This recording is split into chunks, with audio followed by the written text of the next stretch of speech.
Welcome to the Beyond 6 Seconds podcast. I'm your host, Carolyn Keel, and on today's episode, I'm speaking with Quincy Hansen, a young autistic activist, blogger, and public speaker living in Colorado in the USA. Quincy's advocacy revolves around correcting stereotypes and misconceptions about autism to bring about greater acceptance, understanding, and inclusion of autistic people while promoting self-determination and equal protection for neurodivergent people. He's the author of the new book, Shake It Up: How to Be Young, Autistic, and Make an Impact, and also writes a blog at speakingofautism.com. Quincy, welcome to the podcast. Yeah, thanks so much for having me. I'm super excited to be on and get to talk with you today. Yeah, I'm so excited to learn more about your story and your new book that you have coming out. So I guess why don't we start from the beginning? Like, when in your life did you realize that you were autistic? Yes, so this is, for me, a straightforward question with a less than straightforward answer. In that I will tell you that the first time that it ever specifically clicked that like, oh, I am autistic, and I was told that straight up, was when I was 13 years old. And that is after I got what you'd call a clinical diagnosis. But the story, and that's actually fairly early on compared to a lot of other people, but the answer is a little bit more complicated than that, because I had gone through school with different what you'd call educational diagnoses. So for the purposes of school accommodations and whatnot, with various neurodivergences and anxiety disorders and some autism spectrum talk thrown around. So you could say I was identified as neurodivergent and definitely autistic since I was very young, like toddlerhood, even early and beyond. But the first time that I definitively remember being told yes, you are autistic, was when I was 13 years old at the very beginning of my 8th grade year of school. Oh, wow. So what was it like growing up as an autistic child and teenager? Like, tell me about what school was like. Yeah, so school is one of the big aspects I like to talk about when I think about growing up as an autistic child. And that is because throughout my entire time in school, but especially third grade up until high school, I had kind of a really messy time. And that's because I was identified very early on as twice exceptional. And that means intellectually gifted, but also developmentally disabled. And so I got to live kind of almost with my foot in two different worlds, in that I got the experience of being put in the gifted, talented classes and having the enrichment activities that go with that, but also having kind of your typical special education experience of having therapy sessions and group social skills activities and counseling and those kind of things that come with that. But despite that, I feel even being recognized as such, I had a really, really hard time at school simply because I was not understood at all, in that I had a really hard time staying regulated through the day. There was a time in middle school where I could not get through a full day at school without having a meltdown and having to be sent home early. In fact, I was actually pulled out of school halfway through my 7th grade year because it was such a mess. And basically one of the big problems is that it was treated as kind of a behavior issue. Oh, Quincy has behavior problems. And I didn't want to be labeled as the bad kid or the problem kid, but I kind of was. And that was so frustrating because I felt like I didn't have control over my body or over my ability to process. I had a lot of trouble processing strong emotions and inputs. And so that was very difficult and caused me a lot of problems. And ultimately, I felt like I was walking around in this fishbowl that I could see out of, but other people couldn't reach into. And I felt like nobody understood what was going through and that nobody would listen to me. And people were constantly misinterpreting what was going on with me. And it was really hard. It felt very, very isolating. And so it was so unbelievably relieving when I was in my early teenage years and I started actually researching autism, and I found the autistic community, and I started reading stuff where people had gone through the exact same things that I had. And felt like I wanted to cry because it's oh my gosh, I'm not alone.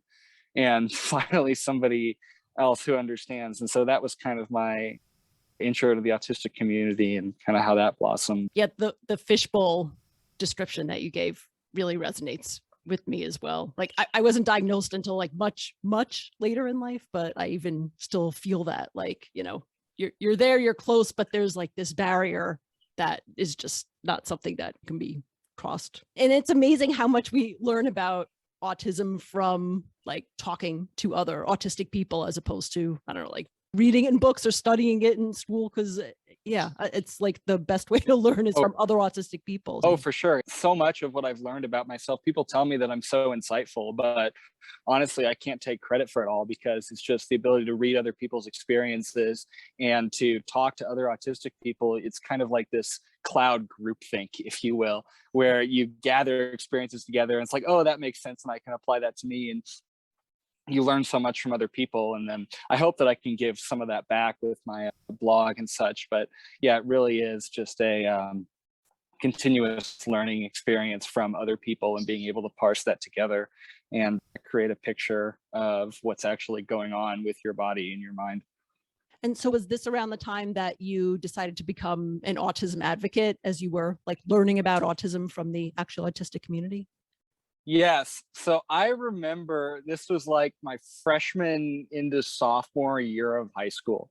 Specifically my freshman year, we're like at lunch, I would be on my phone every single day reading blogs by other autistic people. It's just because I felt so connected, and it's like my world had opened. And it wasn't at that time that I had actually created anything, but like I think it was probably had to be sometime around there. It's like, oh yeah, I need a blog. I want to start writing. I want to be like these other people who are sharing their experiences. And actually what it started as, honestly, is my blog. Is that before my current one, I had a few private blogs where basically I found myself answering the same questions over and over and over again. And so I figure, oh, well, what if I just write everything down and have like an article on it that I can just share instead of having to answer it over and over again? And that's kind of how that ultimately started before I got the courage to actually publish publicly. That makes sense. You know what the topics are. So good topic cues to write on. Absolutely. How did you get inspired to go from blogging to writing a published book like the new one you have coming out? Yeah, so it was kind of a wild ride in 2019, where in January I published my first articles on speaking of autism on the public blog. And initially I kind of just started sharing them. I was writing a lot on Quora at the time about autism. And it's one of those things where, again, you get the same question over and over again. And so a lot of times I'd give a brief explanation and then link to a blog post, or I do that on Facebook, where I just link to a blog post. And at some point I shared one of my blog posts that I had written in a Facebook group that had several very, very well-known established autistic advocates in it. And one of them, or a few of them, read it and were really impressed and shared it on their Facebook pages that had hundreds of thousands of followers. This was early in February, and I went to bed and then I woke up and I checked my phone to see like 30 WordPress notifications and open up and see that I had like 250,000 views overnight. Wow. And I was kind of just stunned by that. And I had emails already coming in, and I went, and indeed it had been shared on a bunch of different pages. And so that's where like I kind of had this explosion suddenly, and people were asking me, oh, do you have a Facebook page? Or are you on Twitter? And so I made a Twitter account for my blog, and I made my Facebook page for my blog. And on Twitter, like I had people whose blogs that I had been reading for years all of a sudden like reaching out to me and be like, wow, this is really great, this was really well written, and so glad to see new young people in the advocacy game. And at that point I got kind of a little bit of a rush off of that, and I'm like, oh, I got to keep writing. And then I just kept writing, and like these posts kept like not every single one, but most of them kept landing with people and resonating and getting shared, and people would reach out to me and tell me how great it was. And I realized at that point, like, oh wow, like I actually have, I guess, the talent in this area to be a voice that's listened to. And so I don't want to waste that. And so at that point, I started writing less for myself and for the people around me. And at that point, it kind of switched to a venture for all kinds of other people. And of course, ever since then, I am relatively widely read. It was also that year, because when people start to know your name and you start to have stuff that's published, you start getting invited to speaking engagements. And so I got invited to do some interviews on some Facebook pages, and I got invited to the Autistic Present Symposium, which the theme that year was essential youth voices. So being 17 years old, that was really, really great, good timing. And so I spoke at my first public conference, and it was good for a while. I was publishing once a week for like 6 straight months. I'm actually amazed now because I'm lucky if I can get like one post out every 2 months at this point, just with everything going on in my life. But it was actually later in that year. That year I made friends with another well-known advocate from the UK named Sienna Castellan, who's actually one of the people who's interviewed in my book. And she had a big platform at that point that she had been building from scratch for a few years. And she shared a bunch of my stuff, and we would message back all the time. And she had recently, or I don't know if it was published at that point, but it was at least in production. She had written a book called The Spectrum Girls Survival Guide with Jessica Kingsley Publishers. And it was Sienna who told one of the commissioning editors from their autism department or whatnot about me and say, hey, he's a really good writer. You should check him out. And I guess at some point when I got an email from one of the people at Jessica Kingsley, and they asked, hey, do you want to write a book for us? And of course I jumped at that opportunity. And there's a phase where I was wandering back and forth with the commissioning editor between different ideas that we could do for a book. And ultimately that's where we settled on Shake It Up, which is the concept of the advocacy guide written specifically for autistic teens and young adults. And while that was going on, the coronavirus pandemic hit, and that put a big stopper in I had some speaking engagements that I was going to go to, but those ended up not happening because they were canceled. And I was having a really hard time coping with that as well. So my writing diminished, but ultimately October 2020, I got the contract signed, and then it took a year for me to write the book, and then another half year in production until finally it's come to life. And so this really is a multi-year project, and it's so surreal just to see the physical copy of this book like sitting on the table in front of me and opening up and know I wrote those words. And so it just kind of snowballed downhill from publishing that first thing online. Wow. Yeah, that's an amazing story. And I think anyone who's at least somewhat familiar with the actually autistic community, especially the online communities, knows that there are several very well-known advocates. So just, following them and then finding out that they've discovered your work and now they're reaching out to you and endorsing your writing is just like, that definitely got to be an amazing feeling, and clearly led to some really great opportunities, including writing Shake It Up. So that is really, really cool. Oh, for sure. And you mentioned that Sienna was one of the people that you interviewed in your book. You actually do have several interviews of different advocates from all around the world in your book. So how did you pick the people that you wanted to interview? Yeah, so I'm going to be 100% honest here. It started off with just a big list of people who met the criteria. These would be autistic advocates who are between the ages of like 12 and 20, I think was my criteria, giving a little bit of leeway. And it was actually initially kind of difficult to make that list because a lot of the advocates that I knew about were just simply older than that. But eventually I reached out to some people. I knew of a few, and I was in contact with a few, and I reached out to some others to make some suggestions. And I had a list with about 24 people. And then from there, I made a point of studying their platforms and figuring out what their work was about and what their strengths were. And I did that because I wanted to be able to tailor some of the interviews, at least, to topics that were covered in the book. And there were a few people who I ended up reaching out to who either did not respond to me or said they agreed to be interviewed, but then it never went through. And so I had to cross a few off my list. But eventually that just narrowed it down to the 11 that are in the book now.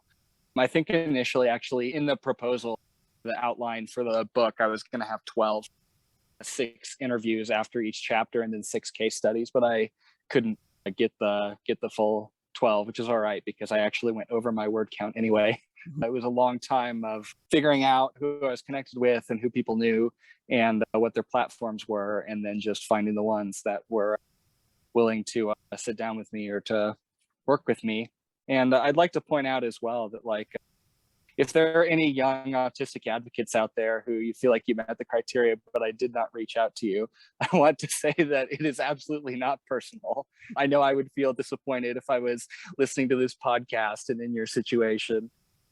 There's always more opportunities, but it's just, I don't know. It's kind of hard to find people in that demographic, I guess. So I don't know. Hopefully there'll be more of them after people read this book.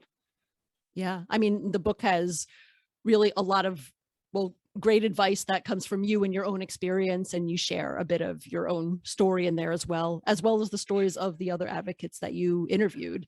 And I think, especially now, whether you're a young advocate, whether you're a young autistic advocate, or even if you're advocating for a different cause, because you talk about that in the book too, is that you don't necessarily have to have autism as your only platform. You can have other issues that you care about. And a lot of the lessons that you talk about apply to that as well. Like, you know, the environment or really any other major issues there. Yeah, absolutely. In fact, that's something I was thinking in my head that I was going to bring up, but it was the last question, but I forgot to. But yeah, I mean, I tried my best to find people who are diverse and their forms of advocacy, but like so many autistic people are drawn to autism advocacy for obvious reasons. And I suppose if you're going to advertise you're autistic, you might be an autism advocate. But like, yeah, absolutely. I don't want to box people in with this book. That was a big point when I was trying to make when writing this, like, hey, there's a lot of young autistic people who are autism advocates, but that's not the only area of concern that you could be an advocate for. And being autistic can be a strength that can play into any form of advocacy, even if it's not autism or neurodiversity advocacy. So I'm glad that you brought that up. Thank you. Yeah, absolutely. And, you know, you really break down a lot of the steps that you went through in terms of how you decide you want to be an advocate and what you want to advocate for. And then you kind of take people through what the steps are and what some of the potential challenges could be as well. And I remembered from reading your book, you talk about like the first step of advocacy is really finding your own self-confidence and positive self-image, which especially for autistic advocates is challenging because a lot of us are coming in from feeling really misunderstood and we may not have that like positive self-confidence completely yet. So that's a really important starting point. And in the book, you mentioned that when you were growing up that you struggled with this because I think you said there was a lot of focus in school on what you couldn't do versus what you could do. So I'm kind of curious, how did you build your own self-confidence in those early years when you were just becoming an advocate?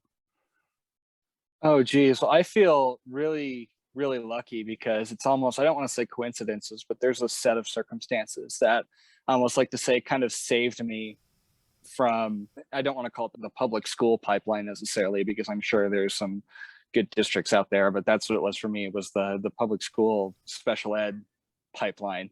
And that there was a time like when I hit my low, like it was 7th grade year. I was like 12, almost 13 years old. When I pulled out of the school year, I mean, apparently rumors going around had been expelled because, I mean, even the rest of the student body, you know, thought I was the kid or whatever. It's kind of unfortunate because it's not like I was a mean person or a bully. I just had breakdowns a lot, run out of classrooms and that sort of thing. But anyway, it was a very, very like low point in my life. And like I was rock bottom socially. And even though I had been identified like as academically gifted, I was not doing so hot in that area just because I couldn't function at school. And so like I felt totally worthless and like I was just kind of drifting through life.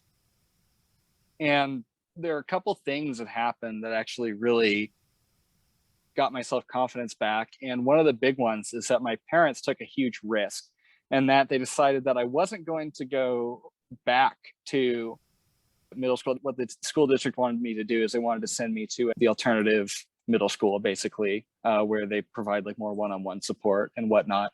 But we decided that we weren't going to do that. And instead, my dad decided to enroll me in community college classes, which is crazy. So I was an 8th grader, 13 years old, taking college level courses at a community college. And so my 8th grade year, I took college biology and also what would be for community college remedial, but basically high school algebra. As an 8th grader, I took an English class as well and some other classes at a local community college. And it turns out that my parents' intuition was right in that, number one, I was still smart because as an eighth grader, I was a straight A student in college level courses. And it was actually really funny to me when the 19, 20-year-old college students would go to me for biology help. But it also proved to me that I could function in a school environment. It just had to be the right environment, and that a college or a university environment is way different than a middle school environment. In fact, I don't know anybody who won't openly admit that middle school sucks, largely because middle schoolers are not exactly the most developed of the human population. And so I didn't run into problems with other kids or teachers whose focus was on controlling the classroom. It's the lecture hall experience where I was allowed to there was more freedom, I guess, to learn in ways that I needed to. And I would sit in the back of the room and pace back and forth, and nobody cared. And it just worked out really well. And I gained so much confidence, like knowing like, oh, wow, I actually am intelligent. I also don't want to give the impression, though, that I think that like intelligence is a necessary marker of success or self-confidence, because it's not. But at least for me, in that specific circumstance, that was. And the idea, too, that like, oh, yeah, I can attend an academic environment and make it through a day without having a meltdown. And I can do that by myself. And I have the executive functioning skills to get homework such done. It's like just reinforce that it's not me, it was the environment. And so that was a big motivator. I hit another roadblock in the path, actually, where I was going to attend a charter school in my school district. And it was a lottery system where you kind of had to enroll and then get lucky to get picked to be enrolled. And I just so happened to be lucky enough to be enrolled. And there was a time in which we at this point we're like full in, like, oh yeah, we're going to go the accommodation routes and all that. So we were open about like, hey, there's a clinical autism diagnosis now, and we need this, and this is what works. And we were going to go in for kind of, I don't know if it was actually slated to be an IEP meeting, but kind of a similar thing. So I went in and met with the principal and some of the school counselors from said high school. And instead of it being an accommodation meeting, it basically turned into, we're not going to enroll Quincy at the school, because the principal had the idea of it being like this elite charter school, and they didn't want autistic students. And so they basically used my past record from the district of like having trouble with like meltdowns and whatever to justify unenrolling me. And so that seemed really terrible at the time. And we actually considered legal action, but some of the people we talked to said that it would actually be a difficult case for this, that, and every reason I don't fully understand. So that was another road bump that actually ended up being okay, because instead we enrolled me in the private school that I graduated from, Faith Christian Academy. And for the first time in my life, I actually had a good school experience, because it wasn't so much of a fight for what I needed. It's a school of like less than 400 students and comparatively few staff to a public high school in Denver. And so instead of going in and having to fight for accommodations or fight for going for that route instead of like the behaviorism route, it was just to sit down and the staff at the school just tell us what he needs. Oh, that, okay. It was so easy. And the people there like actually accepted me and wanted to see the good in me. And that was true of both the student body, or most of the student body, and the faculty as well. And that I had teachers there who legitimately liked me, and they saw that like I had trouble with some things because I'm autistic and disabled, but they saw that I was there and ready to learn. And how do I say this? A good person. And now I feel like I'm talking myself up, but a kind soul, as it's been described before. And so teachers to work with me and people who saw the same thing and were willing to be my friend. And like, I had never been in that atmosphere before. It had just been so much just judgment, school districts and teachers and faculty that wanted to do like the bare minimum to just move me on to the next grade level so that they didn't have to worry about me anymore. Like I actually felt cared for and like listened to as a student. And you could ask me, well, what would I ascribe to that? It's an attitude change, I guess. And I don't know if that's just a culture that's ingrained in the school or the school district. I'm not sure what was driving the difference, but there was a noticeable difference, and I had a great high school experience. I've already told you that I had friends, I had teachers that liked me, but I did well academically. And I for the first time engaged in like extracurriculars. I played bass in the jazz band, and I was on the trap shooting team and tried some other stuff. I played football as well, which is kind of an almost out of character thing for me, for people who know me, because I give off like the opposite vibes of the typical high school jock, but I did. And yeah, it's funny. I've been kind of telling my story. I've almost forgotten what question you asked me, but I have a tendency to ramble.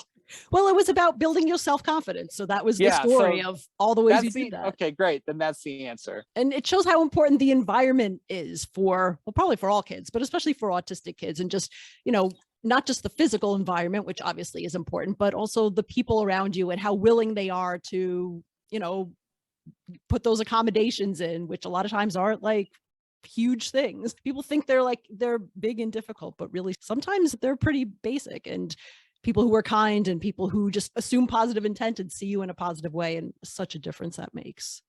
For sure.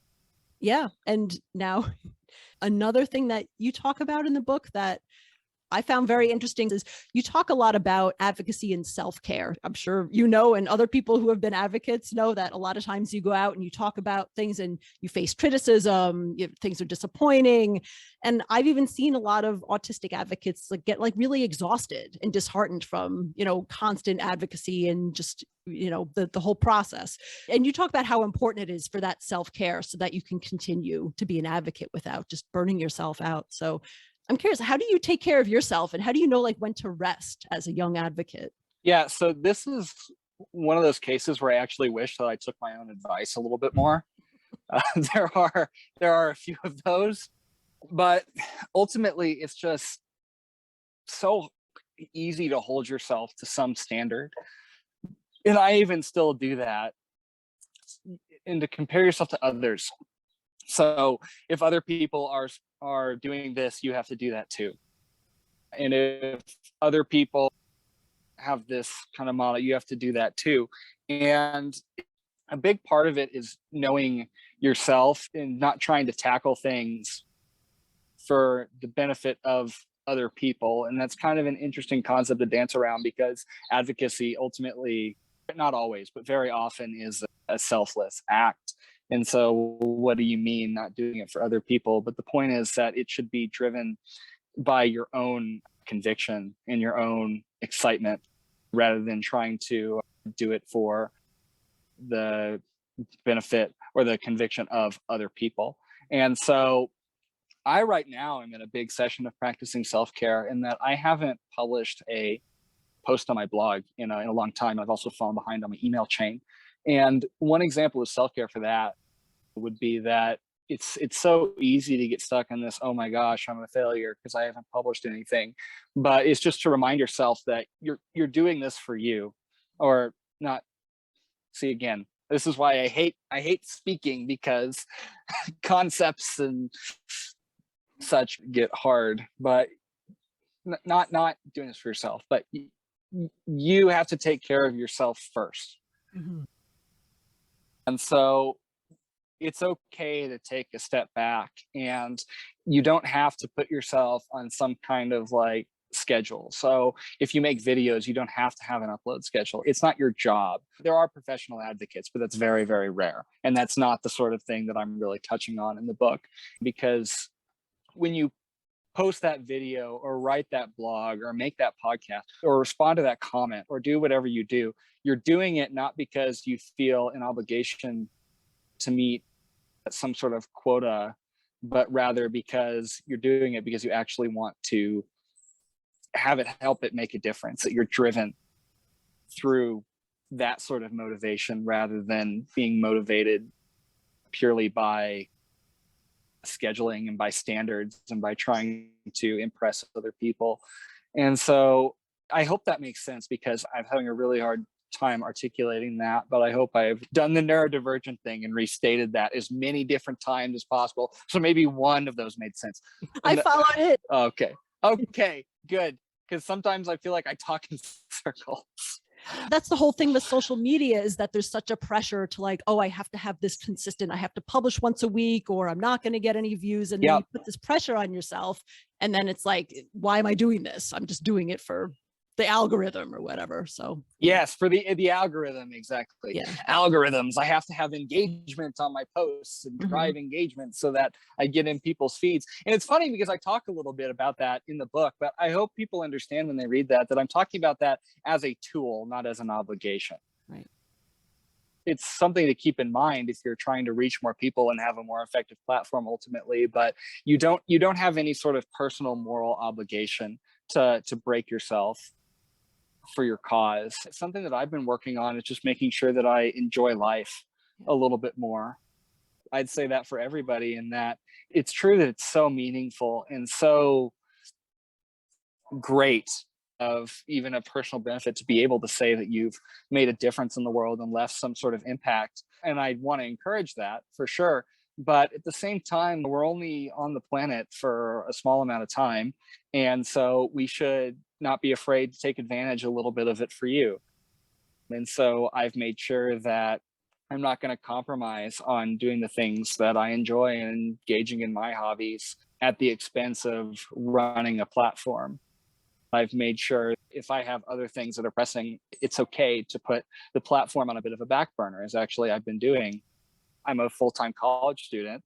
I have had internships. I'm doing undergraduate research, and I also want to give myself time to play some Minecraft. So Mhm. I have I have priorities, and it's okay. You don't have to turn your platform into to be first thing all the time. And I think that'll help a lot to get yourself, is just that mindset frame shift, to just be at peace with not being an ant that just runs around to serve the platform the entire time, and make sure that you leave room for yourself. Because I mean, from a utilitarian perspective, if you burn yourself out, well, you've ruined your platform too. Right. That's true. And in some ways, one of the best things you can do in self-advocacy is, as an autistic person, is to live a good life. Because unfortunately, a lot of times, whether you're looking at media or just the public image, we don't have a lot of like well-known images of autistic people who are like just living a good life, however we define what that is. So if you can do that, you've got your hobbies, Oh, you're going to absolutely. school, or what lights you up, like that in itself is like, that's awesome. Oh, yeah. And I'm really glad that you brought that up, because that's absolutely true. Just living by example is itself a form of advocacy. And I mean, I didn't bring this up earlier, but I had people going to school who outright told me that I would never go to college. People told me I wouldn't graduate high school. Wow. And so I'm not going to lie, when, although I don't think it's healthy to hold on to the emotional baggage of having some sort of grudge, I'm not going to lie that I do get a little smirk on my face when I think about how wrong everyone else was, and being able to prove that. So I'm glad that you brought that up. Absolutely. And you talk about also the difference in your book between self-advocacy and more public advocacy. And, you can be a self-advocate and not be like out publicly. And self-advocacy is really important as well to learn, Oh, yeah. especially as an autistic or a disabled person, just being able to voice what you need. And a lot of times you have to fight for it, as you show in your story. Yeah, self-advocacy is a necessary requisite for living as a disabled person. I'm going to say that right now. It's again, it's each one of these questions, like, I feel like there's always something, you bring it up and there's stuff that I've left out, but this is just such a complicated topic. Yeah. And even in my book, I've only really scratched the surface, which is why I wanted to include those interviews and those case studies to show other people's journeys and perspectives, because there's so many facets and bits to talk about that you can't possibly do it justice just from one perspective, or through one person's story, or from one podcast episode, or in one book. And definitely, we don't want to give the whole book away. So I'm just teasing out little bits and pieces. And yeah. So, I mean, your book, by the time this podcast airs, your book will be out. It's coming out very soon, later in July. So yeah, Quincy, it was awesome talking to you about your book and just learning more about your story, and just, really exciting that you're helping the next generation of autistic advocates in following along the path of really strong advocacy. So how can people get in touch with you if they either want to get your book or just learn more about your writing or your other advocacy? Yes. So the book is obviously available through the publisher's website. That's Jessica Kingsley Publishers. I know it's also being carried by Barnes and Noble and Target in the US. You can get it online there, obviously on Amazon as well. Jessica Kingsley has a pretty large reach, so you should be able to find the book available at least online from whichever is your preferred bookseller. And as far as getting in touch with me, at least for the time being, that is pretty easy. Head to my blog at speakingofautism.com. There's a contact page where I have my email address on there. You might have to email me twice if I don't respond the first time. So just keep that in mind. You can also go ahead and leave a comment on my blog. You can message me on Facebook. I have my Facebook page, Speaking of Autism, Quincy Hansen. You can send me a message on Instagram, leave a comment. I try to keep up pretty well. And if you have a specific question, I'll be sure to answer. So any of those avenues, I'm pretty open. You can get in touch with me fairly easily for the time being. Okay, perfect. Yeah, I'll put some links to your socials and your blog and a link to get the book as well. So they'll be in the show notes so people can get that pretty easily. Very cool. So yeah, Quincy, last question, is there anything else that you'd like our listeners to know or anything they can help or support you with? Buy the book. I would definitely say that. Get your friends to buy the book. In fact, if you want to order like 200 copies, like I'm not going to stop you. So that's totally fine. No. I just want to say, like, support people who are putting themselves out there. And that includes myself, but also just others. And that it's such a hard, vulnerable thing to do. And that myself and other people who have committed to autism advocacy, we have forever outed ourselves as autistic. You Google my name, that is the first thing that comes up. And I had my first experience this summer, actually, where an employer, without me saying anything about it, figured out that I was autistic just from Googling my name. And other advocates, even if you're not an autism advocate, if you have a public platform that's out there, you are forever outing yourself as holding these specific opinions or being for this specific thing. And that's a really, really scary thing to do and vulnerable thing to do. And so I just like to ask everybody to be supportive of the people who are putting themselves out there and to be open-minded and just think a little bit more about kind of the toll that can take.